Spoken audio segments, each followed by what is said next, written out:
I would still be bullish higher time frame. I'll still be looking for price to continue to move higher for both gold and silver. Although silver I'll be a little more cautious on.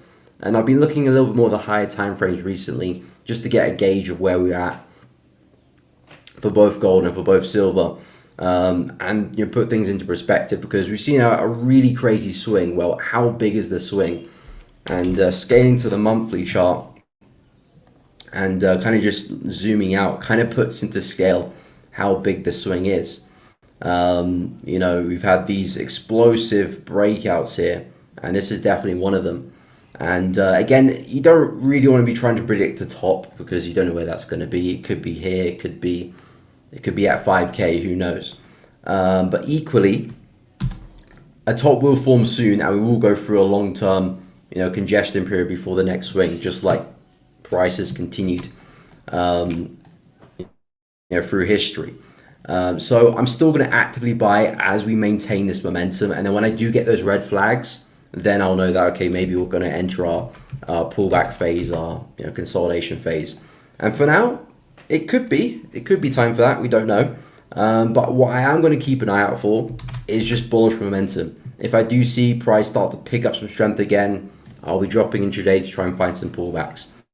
Until I see some more established bearish momentum, taking out some more lows, that's when the red flags will really go up, and that's when I'll really take a pause on looking to buy gold. But for now, that's still the plan. I just want to see some more conviction to the upside. That's a pretty strong close we had this morning. I'm not really looking to try and buy into that just yet. So yeah, I'm looking for that strength. It's not here yet, but when it does come, if it does come, I'll be looking at pullbacks intraday. Silver though, I'm taking a breather for that one. High time frames do scare me for silver, I'm not going to lie, which is interesting because I want to see how it does unfold, especially with gold too.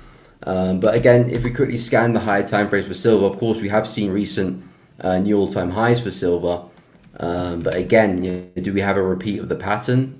When price did create new all-time highs back in 2011, we spiked it, we had a massive crash. We're just going to spike it again. So I'm not saying we're going to have a big crash for silver. I'm just saying, is this the best place to be looking for any long-term plays in silver? I don't think so. Intraday is a different case, because intraday, you're in and out of the day. Even intra-week, you're in and out of the week. I think if you're still actively looking to buy silver in that regard, on that time horizon, it makes perfect sense. There's still a lot of momentum. We could still push higher. But if we do start to see more rejection, more downsides, be aware where we're trading and be aware what's happened in the past. It wouldn't be too surprising to see price do that. So yeah, from that perspective, I'll be a bit more careful with silver and trying to treat it a bit more in the short term. So again, if we drop intraday, 4 hour is intraday. So again, what I want to see from silver is some strength coming back into the market. Then we can look for something like that, a nice continuation pattern. It doesn't necessarily have to be back to the highs. Of course, I'd watch out for this zone here as well. That could be a nice trade within itself, and then we'll go from there.